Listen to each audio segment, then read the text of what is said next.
In the previous lecture of rubber products,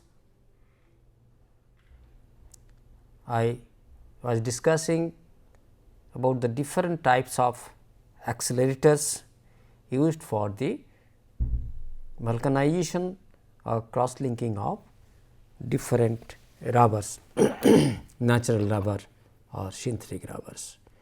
There are large number of accelerators available for vulcanization of rubbers. Accelerators are used for the accelerating the reaction between sulfur and rubber. These are basically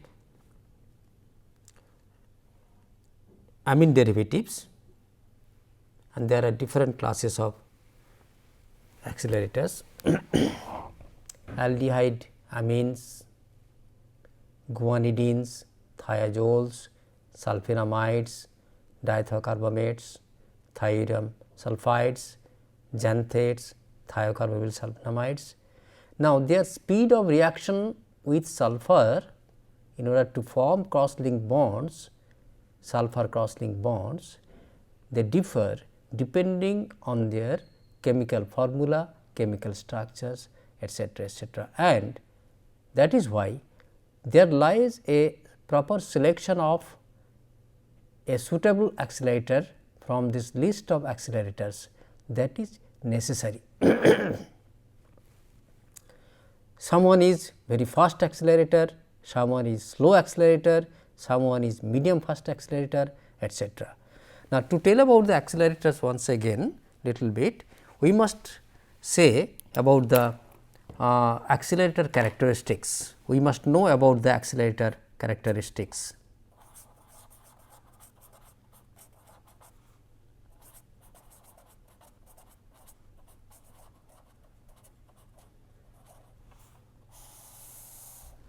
Accelerators characteristics can be explained with the help of a rheometer trace, which makes a plot of torque in pound inch or Newton meter in any units versus temperature, versus time, curing time versus curing time. This is curing time. Basically, it is a torque time profile produced by one accelerator in a rubber compound. A rubber compound contains rubber, say for example, 100 parts per 100 per pHr, 100 pHr parts by weight, then filler that may be 50 pHr, then process oil that may be 10 pHr, then stabilizer, antioxidant or antioxidant that may be 1.5 pHr, cross linking agent, sulfur as the cross linking agent that may be present as 1.8 to 2 parts by weight. Then along with sulfur as the cross linking agent, that can be accelerators, say from that list I have shown CBS as well as MBTS combination or other combinations can also be used. So, say it is one part, it is suppose 0.8 part or more than 0.8 part, and some retarder can also be used. So, this can be a formulation using these accelerator or accelerator combination like this, and rubber can be natural rubber,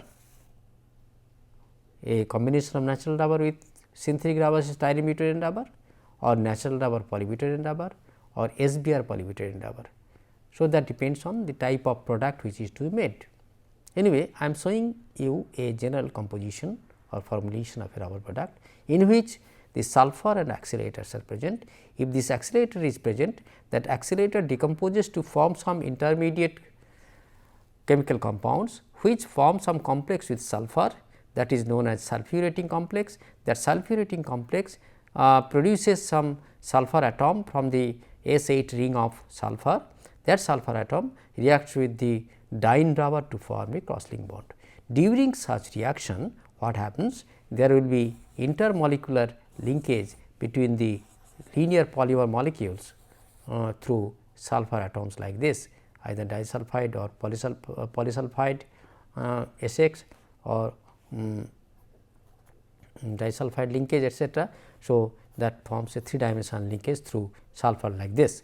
So, that cross linking, during that cross linking formation, the mobility or the flexibility of the segments of in between two cross links are gradually changed with the introduction of more and more sulfur cross link bonds, and that actually manifests to the development of torque in that rheometer. This kind of rheogram is produced by a rheometer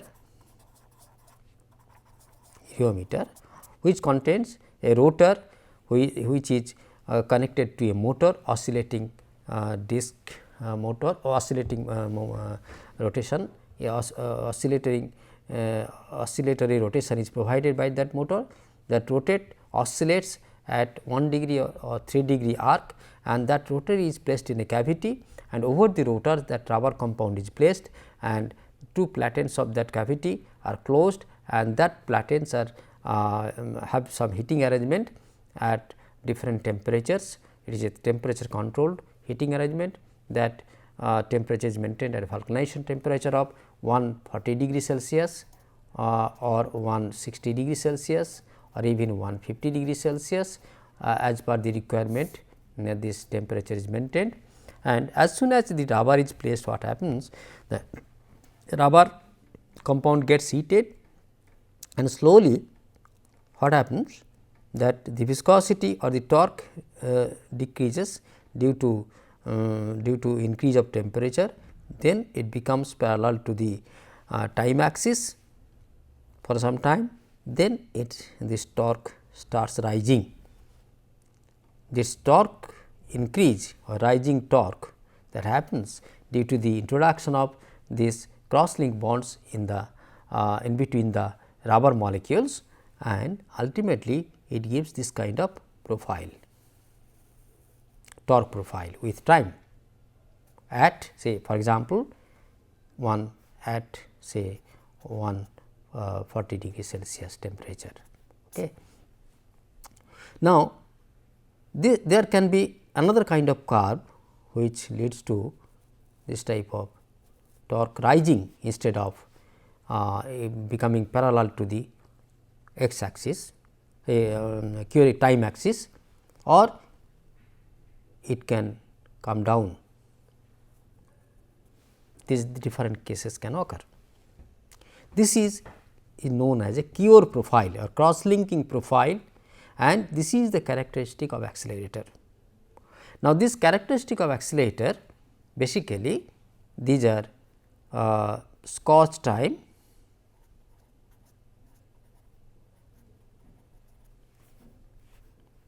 and curing rate, cure rate, index, optimum cure time, this is marching cure,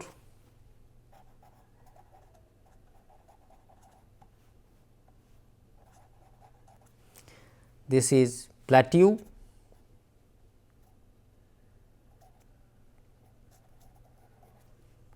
cure, this is reversion.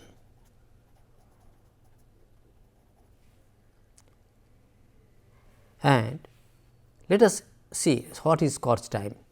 Now, when it is placed, the viscosity or torque decreases due to the increase of temperature of the compound. As soon as that compound sense this temperature of 140 degree, then it becomes parallel to the time axis.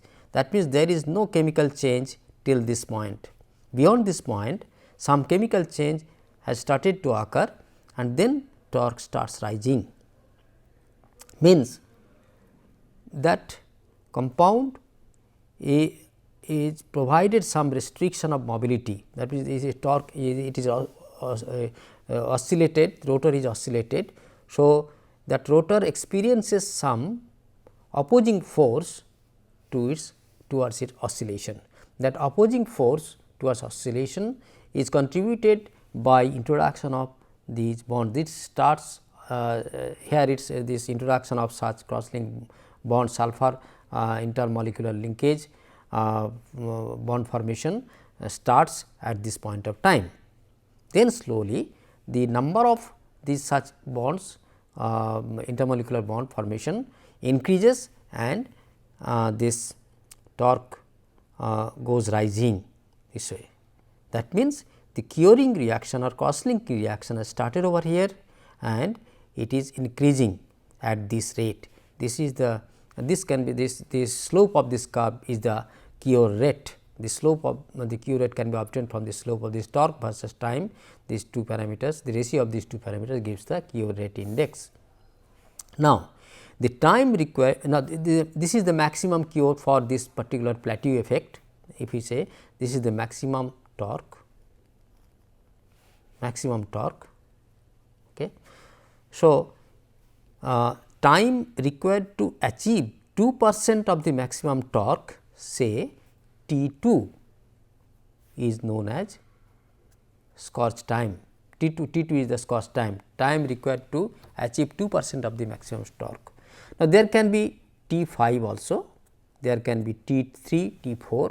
That means, the time required to 2% of the torque, maximum torque, time required to achieve 5% of the maximum torque or 3% of the maximum torque or 4% of the maximum torque, that is known as the scorch time. That scorch time information can be available from this cure curve, that means, rheometer profile or cure profile obtained from a rheometer. Now, that information is necessary because that scorch time gives a scorch safety indication.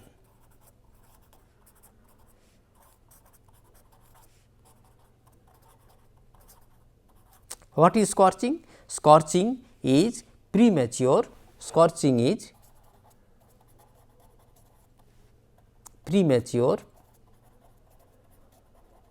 vulcanization.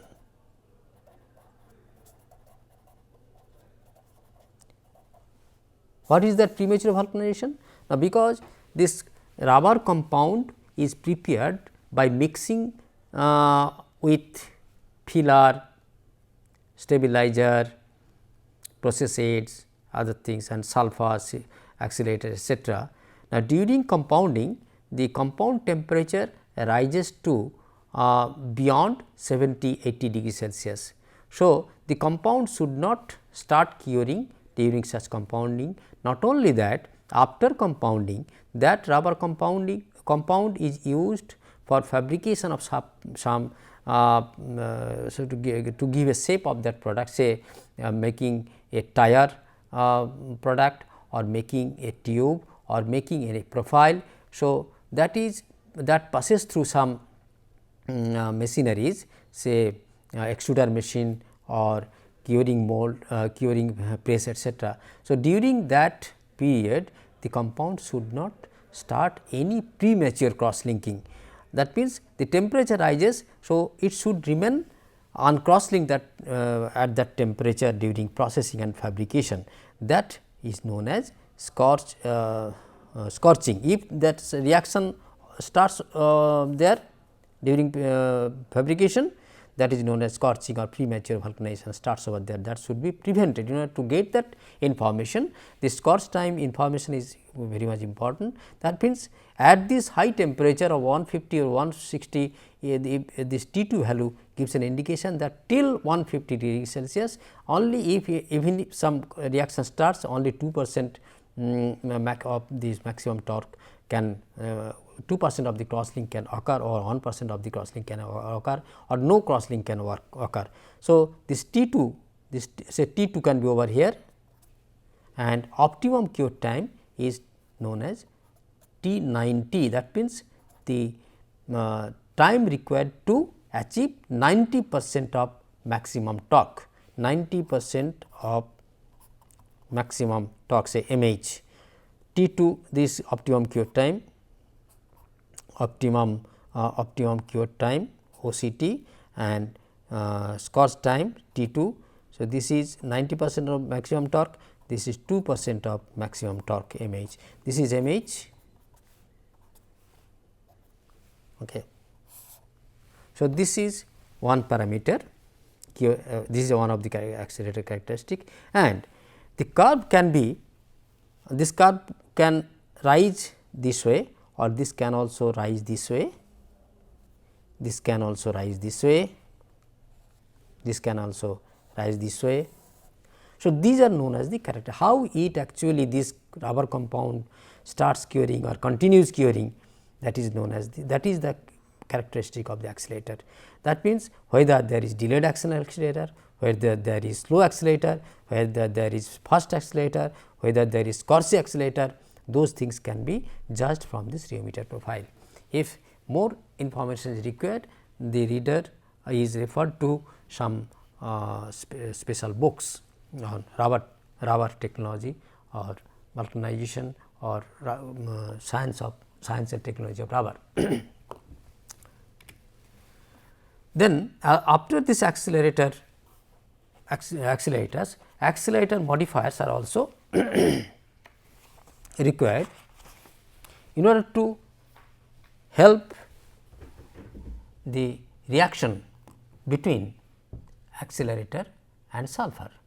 Now, there can be that those are known as accelerator activators. What are these? Now, accelerator activators are a combination of chemical compounds of oxides, inorganic oxides, and organic acids. Among inorganic oxides, there are zinc oxide is the most common in all rubber industries, in all rubber products. Say in tire products, the zinc oxide is common ingredient as metal oxide activator, or in some cases hydrated lime can be used, litharge can be used, red lead can be used, magnesium oxide can be used, or alkali carbonates can be used, and some metal hydroxides can also be used. That means, basically these are alkaline materials, alkaline or neutral materials. Zinc oxide is neutral or alkaline materials. Along with these compounds, any of these compounds, some organic acid has to be used. That means, a combination of both metal oxide and organic acid constitute this accelerator activator. What happens? This metal oxide and organic acid form a salt during the vulcanization reaction within the rubber product. So, a combination of these two form a salt, and that salt interacts with the accelerator through chelate complex formation. Then that complex interacts with the sulfur to form a sulfurating complex, and that releases sulfur atoms for making activated sulfur atoms, energetic sulfur atoms, that produces crosslink between the rubber molecules. Other than metal oxides, alkaline substances like ammonia, diethanol or triethanolamine or amine salts or reclaimed rubber can also be used. One thing should be known from here at this point, I must refer, that is the vulcanization reaction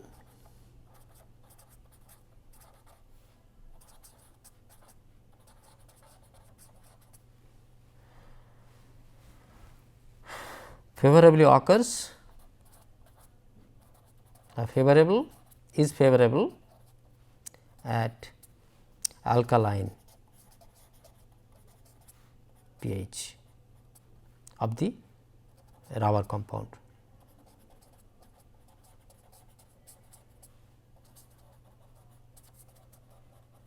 So, such alkaline pH is developed or maintained through the use of these alkaline substances. Although organic acids are used, since that forms salt with this thing, that cannot reduce, because that cannot ionize. So, these cannot decrease the pH. So, in order to increase the curing rate, vulcanization rate, alkaline substances are preferable. So, ammonia, diethanol or triethylamine or amine salts or even reclaimed rubber, which is alkaline, that can increase the curing reaction rate, vulcanization rate. So, we have discussed about the accelerators, accelerator modifiers, that means accelerator activators. Then there is another class of compound in the rubber product used, which is known as retarders. Retarders, or they are sometimes told as PVI. PVI, basically this PVI is pre-vulcanization inhibitor.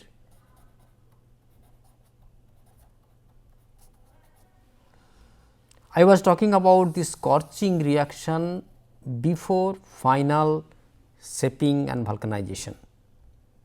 The scorching or premature vulcanization should not occur during rubber compound formation as well as during fabrication and shaping.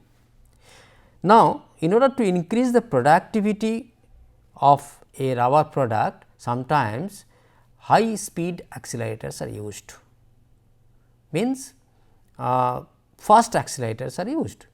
Now, those fast accelerators, what happens? They produce a cure profile, torque time profile, like this, very fast accelerator. That means, this time is very small and this gives steep rise of this curing rate, like this. This small time is required for high productivity. That means, vulcanization is complete over here. Say vulcanization should be completed within 5 minutes. In that case, one should use very fast accelerator. Now, if a fast accelerator is used, that fast accelerator should be compounded with proper care, otherwise that will scorch the rubber compound during compound formation or during the processing or shaping operation, during the fabrication operation. But this is little difficult. So, use of fast accelerator is restricted there, but one can use, provided if this region can be kept safe, even if this fast accelerator is used, that is done by the use of a retarder.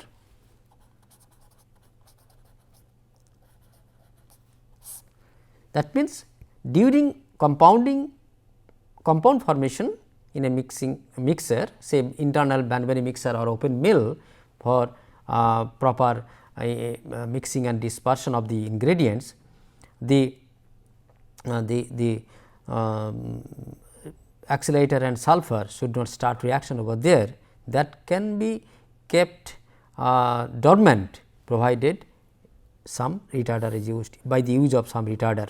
Retarder means that will retard the reaction, vulcanization reaction, that is called, or that will inhibit the vulcanization reaction, that is called pre-vulcanization inhibitor. Compounds like N-cyclohexyl thiothalamide,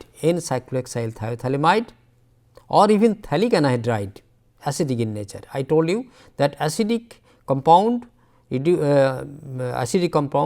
does not allow the cross-linking reaction or slows down the cross-linking or vulcanization reaction. So, acidic compound or this phthalimide type of compound or nitrosodiphenylamine, these compounds are used as retarders along with very fast accelerators. So, even if fast accelerators are used, if these PVI compounds are present, that will prevent this vulcanization reaction to occur during the compounding and fabrication period. That means, that retarder will provide some Scotch safety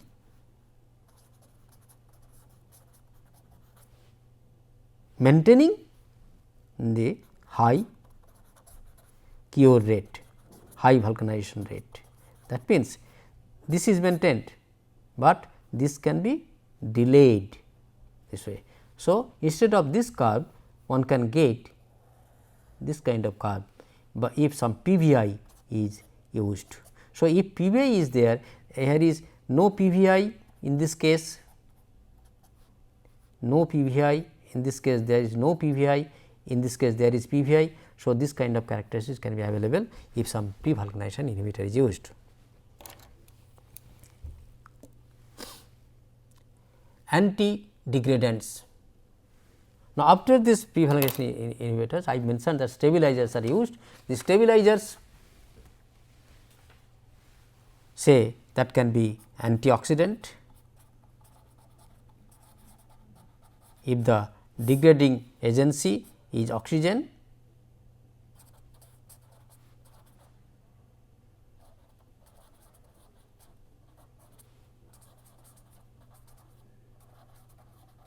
of oxidative degradation of rubber product. Rubber products are exposed to air which contains oxygen.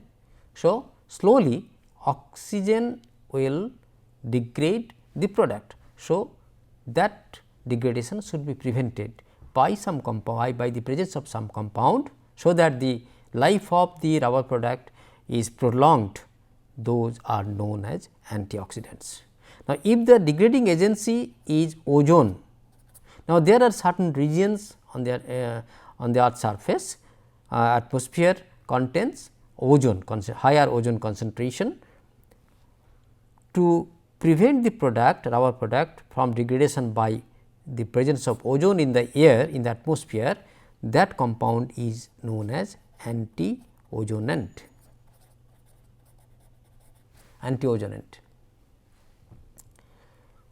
There can be thermal agency. So, heat stabilizer,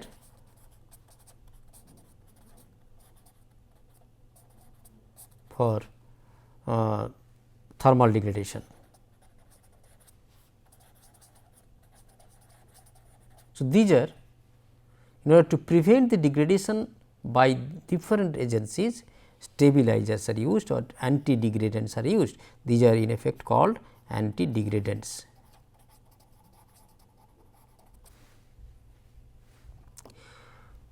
Now, let us have a very quick look into the degradation mechanism of rubber.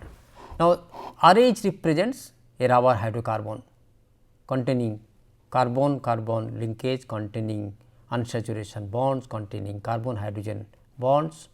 So, that is that rubber represented by RH. Now, somehow if there is some agency which attacks the rubber, that attack can produce some, say, rubber contains this carbon hydrogen bonds. I am showing only one carbon hydrogen bond, and that bond can be broken over here, forming a free radical. Free radical that is represented by here as R dot. R dot. This R dot is produced. Now, this R dot is very active. Now, if it gets access to oxygen from the atmosphere, that forms a peroxy radical, ROO radical. So, once this is initiated in a rubber product, on the surface of a rubber product, that gets access to oxygen in the atmosphere, that forms peroxy radical. Now, this peroxy radical is far more active than this R radical. Now, this peroxy radical then further abstracts one hydrogen or abstracts hydrogen from the other part of the rubber hydrocarbon or from other rubber hydrocarbon molecules that form by abstraction of that hydrogen from rubber. This peroxy radical forms hydroperoxide. This is again more reactive, more harmful than this R radical or peroxy radical. So, what happens? It forms hydroperoxide as well as generating one more free radical. So, what happens? There is a chain of reaction which is initiated over here, that gradually increase in rate and increase in concentration of these radicals, and that leads to breakage of chain scission, breakage of polymer chain, rubber chain with free radical formation. If this is if this occurs, then what happens? Ultimately, in a short period of time, the properties or the mechanical properties or any other properties of the rubber product will be reduced, or that product become useless. Now, this is the basic, very simple mechanistic view of degradation of rubber. Now, in order to prevent prevent that rubber product from such degradation, if some anti-degradant of AH type, anti-degradant, this AH represents one anti-degradant, or it can be antioxidant, or it can be antioxidant, etc. So, that antioxidant, anti-degradant will react with this free radical produced over here, like this R radical, by supplying hydrogen from its backbone to this, to stabilize this R radical. That means, it becomes RH, that means, RH has been regenerated. So, even if some free radical is created, this antioxidant will convert, it will revert back to rubber hydrocarbon, creating a new radical. Now, this radical is not harmful, this is harmless, because the structure configuration and this formula of these compounds is such that electronic configuration of this radical is such that this free radical is stabilized. That means, this stabilized free radicals is not that reactive as the reactivity of R dot, RO dot or ROH, etc. So, this is not harmful, this is harmless. What happens in the next other cases? So, there are R dot, there are RO dot peroxy radical, that also be taken care of by this anti-degradant, forming this peroxy hydroperoxide and A dot, and again hydroperoxide will be also be converted to other harmless fragments, FRAG, S is wrong over here, harmless fragments.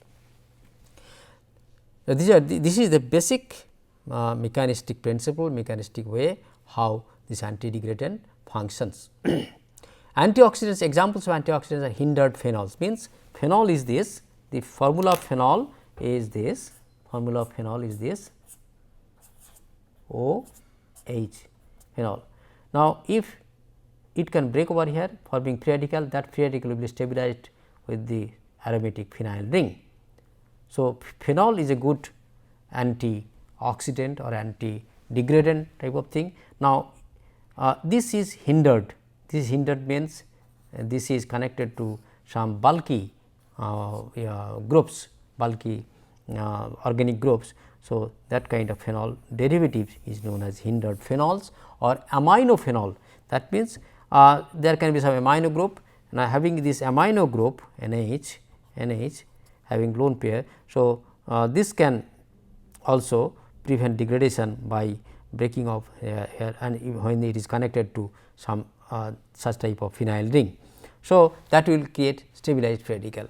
So, amino phenol hydroquinone phosphite, this is PHOSPHIT,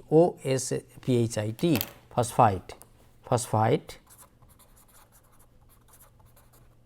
phosphide or diphenylamine or naphthylamine or phenylenediamine. Many antioxidants are available in the market, commercial antioxidants are available in the market, and these are commercially used for making commercial rubber products like tires, tubes, hoses, beds, different or conveyor belts, etc. These antioxidants, any of these antioxidants are used. Now, there is one antioxidant made by Bayer, Germany, that is mercaptobenz imidazole. The formula of this mercaptobenz imidazole is this.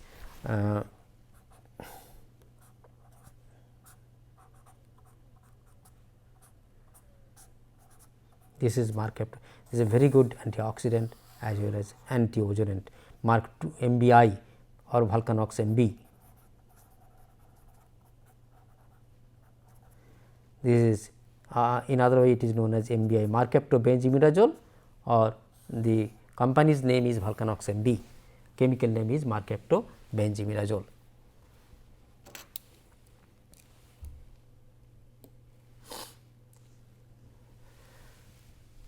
Examples of antioxidants are dialkyl phenylenediamine. Here is no scope of detailed description. If somebody wants to know details, he is referred to a book by Rubber Handbook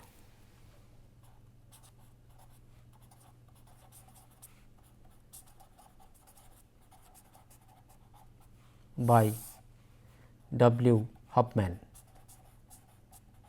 excellent book on polymer rubber additives, additive chemistry is excellently described, exhaustively described in this book. So, different types of examples, apart from these examples, few examples mentioned over here. Dialkyl phenylenediamine, nickel dibutyl dithiocarbamate, or waxes, even say paraffin wax, microcrystalline wax, these are also used as anti-ozonants, because if wax is used as an additive with a rubber compound, what happens, that is blended with rubber, then slowly these wax molecule, these are basically hydrocarbon. So, that blooms or diffuses to the surface and forms a very thin layer of coating over the rubber product. So, that is wax is saturated. So, that saturated thin layer coating prevents the ozone entry to the vulcanized rubber surface. So, that prevents degradation by the action of ozone.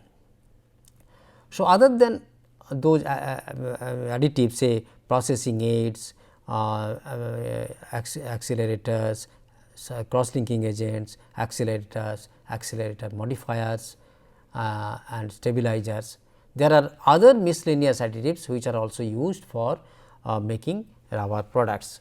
So, these are coloring materials, so these are pigments or dyes, mostly these are pigments to develop attractive color to bring aesthetic appeal to the rubber product. This can be yellow colored, this can be red colored, this can be brown colored, this can be green colored, this can be blue colored, whatever color is required, that can be developed by using coloring material. Sometimes cellular rubber products are used, rubber sponge or soft rubber cellulose, say cellular rubber products are used, that can be open cell sponge or closed cell sponge. These are made by using some blowing agents. The blowing agents can be either a gas or some gas generating chemical compound. Flame retardants, in order to impart some fire retardancy to the rubber product, some flame retardant ingredients are used, that can be chlorinated hydrocarbon, that can be chlorinated rubber, that can be some say alumina trihydrate, or some antimony compounds, or some phosphorus compounds, or some boron compounds. These are used as flame retardants. Some antistatic agents, in order to prevent the static charge accumulation over a rubber product surface, some antistatic agents are used, because if static charge is allowed to accumulate over a rubber product surface, what happens, that will attract dust from the air, and always a thick layer of dust will remain deposited. To prevent this dust accumulation through static charge developments, if some antistatic compounds are like say quaternary ammonium salts are used, these are basically electrolyte type of compounds that helps in dissipation of the static charge which is generated over accumulated over the rubber product. Then abrasives for grinding wheels etc., grinding surfaces for abrading surface to some rubber products, abrading rubber products are available. There are some hard materials say carborundum powder etc., these are used as abrasive material, abrasive additives. Then coupling agents, sometimes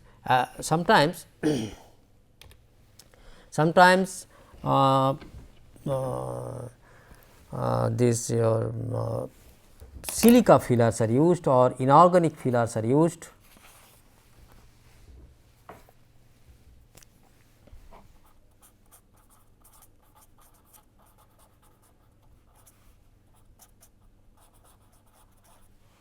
Inorganic fillers are used. Now, this inorganic fillers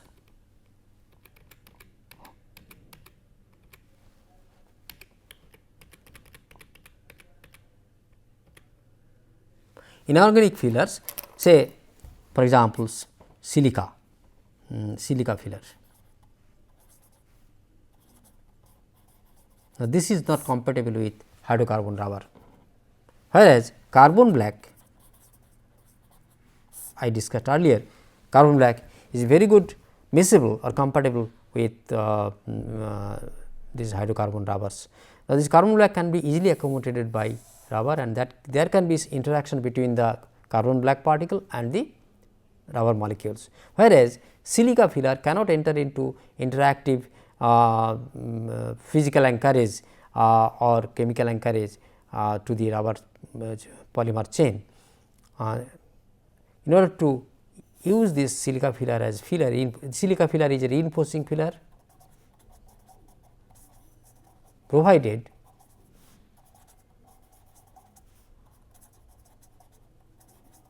a coupling agent is used. What is this coupling agent? Coupling agent will have two parts, one is organic part, that means this your hydrocarbon part,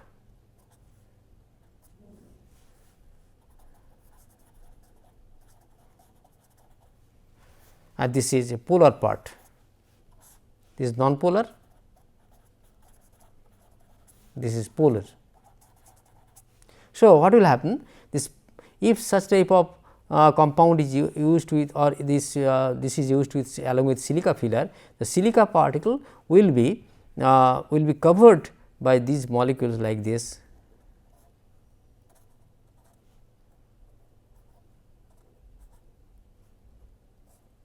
So, silica particle will be interacted with this polar group of the coupling agent, and this rest of the part of this your coupling agent will interact with the polymer chain. So, that way interaction between the silica filler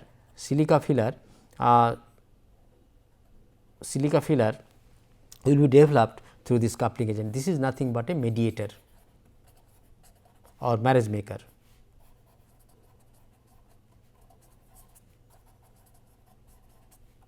This is known as coupling agent. So, for example, for silica filler say Si69, this is a basically vinyl triethoxy silane. This Si69, the chemical name of this Si69 is vinyl triethoxy silane. This vinyl triethoxy silane is used along with the silica filler, then only this silica filler can act as a reinforcing filler in rubber product. These are something about miscellaneous additives. Then let us look into the. So, I have discussed till now about the composition of a rubber product, and I have explained the basic or fundamental roles of the ingredients or additives used in the rubber product, different types of additives used in the rubber product. Now, next step comes after compounding of such additives with the rubber, next step comes the fabrication and after fabrication or giving shape or shape of the item or manufacture or the formation of the product, then it needs to be vulcanized or cross linked. The product needs to be cross linked, which contains those additives along with the sulfur, etc., etc. So, till now the vulcanization is not allowed. So, after only this complete shape is given, then that is vulcanized or allowed to cross link. Now, there are various techniques available for vulcanization. That batch curing methods are involved, autoclave or steam pan at which provides a temperature of 140 to 160. Then gas curing, hot gas is used for curing. There can be a chamber which is known as oven, where the temperature is maintained, where the product can be introduced and slowly that will achieve the temperature of the oven and starts curing. Then hot water for curing, or sometimes some cold curing is done by using some chemical compounds.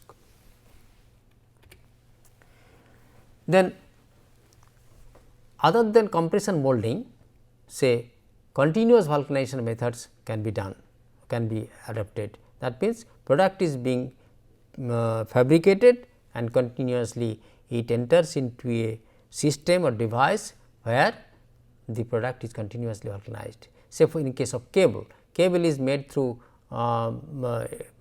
extrusion process, and that passes through a high pressure steam chamber, where the covering, rubber covering of the cable gets cured while it enters in between the entering and going out of the chamber, heat chamber or steam chamber. So, continuously it is entering and going out. During the residence time of that cable within the chamber, it starts curing and completes curing, then it ultimately goes out of the tunnel. Then there can be a hot air tunnel, there can be a molten salt bath, there can be fluidized bed, there can be continuous drum cure system, there can be also microwave curing. That means, there can be some microwave chamber. If that product is introduced in that microwave chamber, that will cause curing or vulcanization. Now, let us look into the mechanism of this vulcanization, brief mechanism of this vulcanization. Mechanism of vulcanization is very interesting. In this mechanism of vulcanization, you just have a look.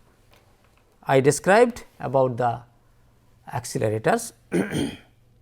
Accelerators, I mean to say, I can show you one representative formula. This is the formula of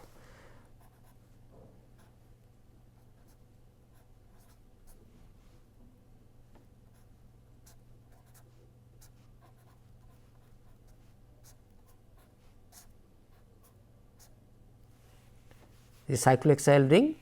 This is mercaptobenzothiazole ring. This is the SN linkage, sulfonamide linkage. This is known as N cyclohexyl benzothiazole sulfonamide. In brief, it is known as CBS. There can be other accelerators.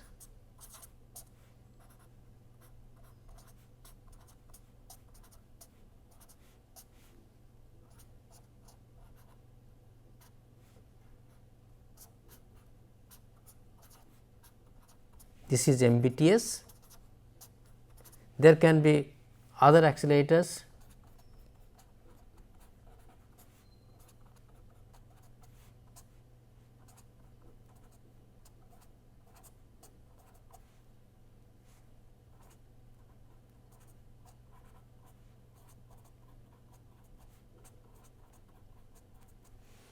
This is actually TETD, or if the ethyl groups are replaced by methyl group, there can be TMTD.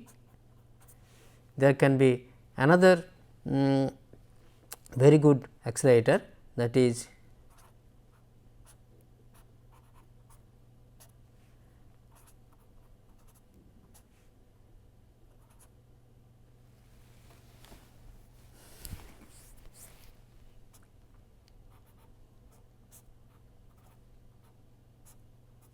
this is chlorite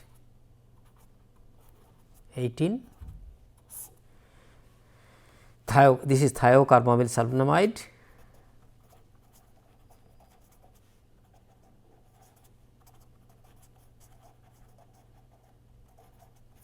okay.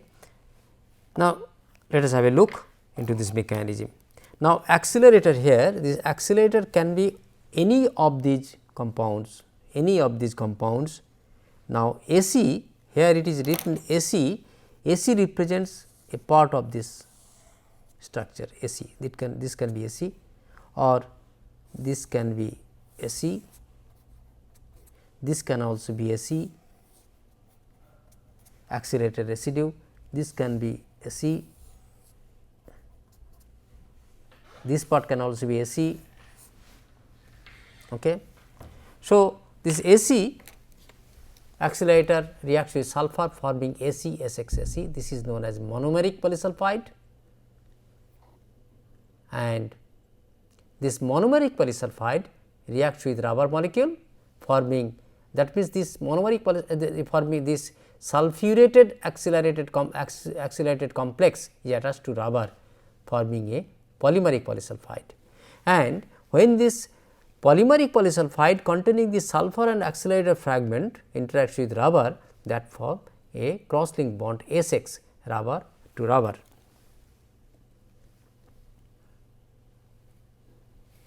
That means, you can have rubber chain, you can have SX, this kind of linkage. Now, look at this thing, this is an accelerator, say this type of chemical compound, CBS type of chemical compound. So, that reacts with MBT, MBT structure is not shown over here, earlier I have shown.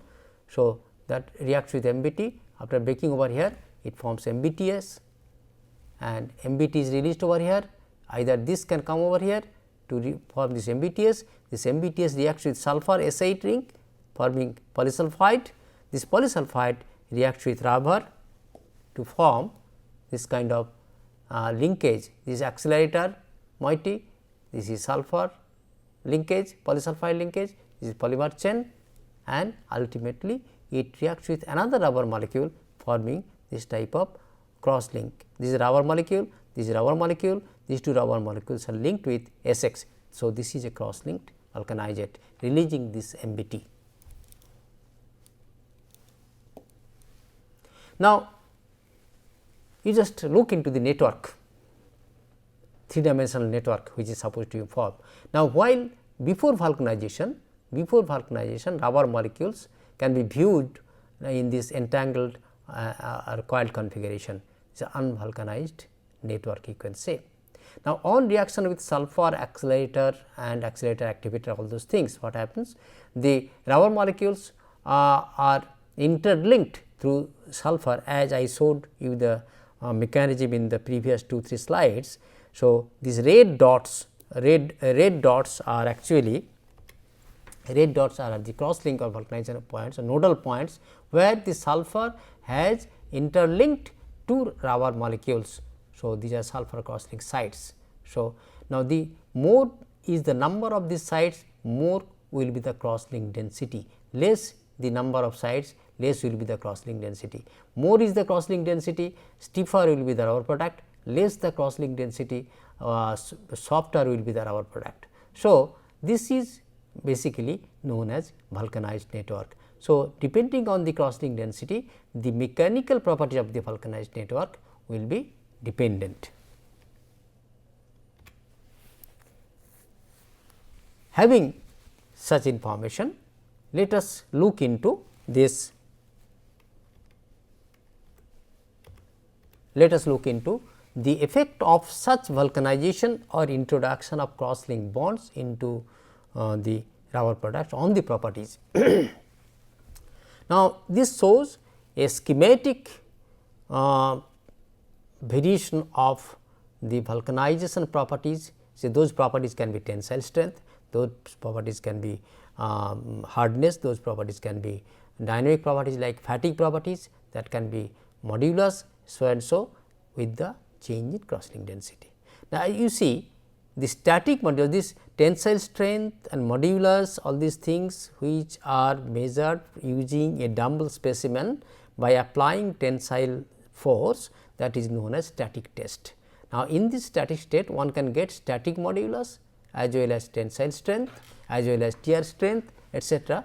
And you see with the increase of cross-link density, the static modulus increases, hardness increases, tensile strength increases through a maxima. That means, after reaching a maxima, then it decreases. If there is more cross-link density, it goes beyond some cross-link density, maximum optimum cross-link density, tensile strength decreases, whereas toughness also decreases at this cross-link. So, if you look into the cross-link density, this cross-link density can be taken as an indication of the properties level of that particular product. Which property is required, that this kind of schematic diagram will help to make a proper formulation. Look at the ultimate vulcanized network of the rubber chains. As I mentioned, when sulfur is used for vulcanization of dyne rubbers along with accelerator and accelerator activators, there can be a various type of different type of linkages. Now, this SX represents polysulfide linkage. Sulfur, actually this your sulfur remains as S8 ring. So, that decomposes to S8 this or S7 or S2 or S3 or S4 or S5 like this. So, that can break into sulfur polysulfides or monosulfides or even sulfur radical like this,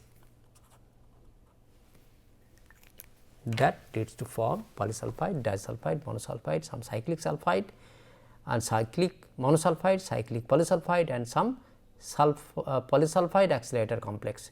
So, this is the nature of the vulcanized, nature of the cross-link in the rubber product. More is the concentration of this linkage, more will be the tensile strength, but poorer will be the aging characteristic. That means, this product will be, if there is more concentration of SX, there will be the life of the product will not be good, whereas less of SX, more of S2 and more of S, less of this sulfur SX, etc.